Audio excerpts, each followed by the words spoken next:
చంద్రబాబు నాయుడు గారి 18 నెలల్లో రైతులకు చేసింది ఏమిటి అంటే బోడి సున్నా. నిన్న జరిగిన తుఫాను కూడా లెక్కేసుకుంటే ఇన్పుట్ సబ్సిడీనే దాదాపుగా 1100 కోట్ల పై చిలుకు రైతులకు ఇవ్వాల్సిన input subsidy first of all లెక్కలు తగ్గించి చూపిస్తూ ఉన్నారు. రైతులకు ఇవ్వాల్సి వస్తుందేమో అని చెప్పి కనీసం ఆ తగ్గించిన లెక్కలైనా కూడా కనీసం ఇస్తూ ఉన్నారు అని అంటే అది కూడా ఇవ్వని పరిస్థితి, ఎగరగొట్టిన పరిస్థితి.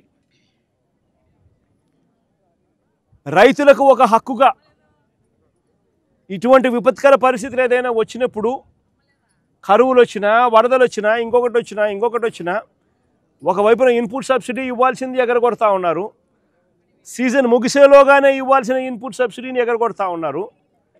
రెండోది రైతులకు హక్కుగా ఉచిత పంటల బీమా అన్నది రైతులకు ఒక హక్కుగా వైఎస్ఆర్సీపీ ప్రభుత్వ హయాంలో కల్పించిన హక్కును చంద్రబాబు నాయుడు గారు ముఖ్యమంత్రి అయిన తర్వాత ఆ హక్కును కాలరాశాడు.